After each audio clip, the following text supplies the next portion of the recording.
Skill অথবা dribbling যেটাই বলেন না কেন আপনি, এটা হচ্ছে ফুটবলের সৌন্দর্য। তো এটা সবাই হয়তো পারে না। তো আজকে আপনাদের দেখাবো ডবল টাচ স্কিল, যেটা মানে ফুটবলের সবচেয়ে বেস্ট স্কিল। অনেকেই পারে না, আবার অনেকে পারলেও মানে প্র্যাকটিসের অভাবে সেটা সফলভাবে করতে পারে না। তো সর্বপ্রথম আপনাকে সিলেক্ট করতে হবে যে প্লেয়ারটাকে দিয়ে স্কিল করাবেন তার ভিতর ডবল টাচ স্কিল আছে কি না। যেমন এই যে দেখতে পাচ্ছেন নেইমার, এর মধ্যে ডবল টাচ স্কিল আছে। দেখেন কত সুন্দর স্কিলটা দিচ্ছে, গোল করা খুব সুন্দর মানে বিষয় এই স্কিলটা দিয়ে। তো আমার বাটনটাকে খেয়াল করেন, প্রথমে স্কিলটা করতে হলে সর্বপ্রথম আপনাকে ডবল টাচ স্কিলটা সিলেক্ট করে নেবেন। যে কোনো প্লেয়ার আবার সেটও করা যায় সেখানে।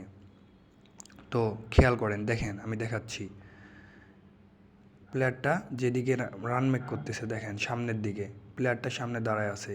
এই যে ড্যাশ বাটনটা আছে না, এই ড্যাশ বাটনের দিকে একটা চাপ দিবেন, জাস্ট একটা চাপ দিবেন। আর যেই দিকে প্লেয়ারটা মুভ করে আছে ওই দিকে আপনার হচ্ছে জয়স্টিকটা ঘুরাই দিবেন। দেখেন কত সুন্দর একটা স্কিল হচ্ছে। দেখেন এই যে ড্যাশ বাটন, এই যে টান, ড্যাশ বাটন, এই যে টান, ড্যাশ বাটন, এই যে টান। কত সুন্দর একটা স্কিল হচ্ছে, খুব সুন্দরভাবে ইজিলি করা যায় এটা। তো যাই হোক, কত সুন্দর একটা স্কিল আপনারা শিখতে পারবেন। একটু প্র্যাকটিস করবেন, ট্রেনিং ম্যাচে যেয়ে একটু প্র্যাকটিস করবেন, তাহলেই হবে। প্রথমে ডাই বাটন, তারপরে জয়স্টিক। প্রথমে ডাই বাটন, তারপর এই যে মুভ করবেন, যেই দিকে আপনার প্লেয়ারটা মুভ করে আসে ওই দিকে আপনাকে জয়স্টিকটা টান দিতে হবে মূলত। দেখেন খেয়াল করেন, ড্যাশ বাটনটা চাপ দিয়েই জয়স্টিকটা এইদিকে ঘুরাই নেবেন, মানে যেদিকে প্লেয়ারটা মুভ করে আসে ওই দিকে টান দিবেন, তাইলেই হয়ে যাবে। সুন্দর একটা স্কিল। গোল করার জন্য ফিনিশিং, ভাই যাদের ফিনিশিং দুর্বল তাদের জন্য এই স্কিলটা খুবই গুরুত্বপূর্ণ।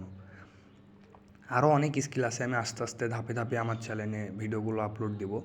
আপনারা সবাই একটু আমার চ্যানেলটাকে একটু সাবস্ক্রাইব করে দিবেন এবং ভিডিওটা ভালো লাগলে লাইক করে দিবেন এবং সবাইকে দেখার জন্য এটা সুযোগ করে দিবেন।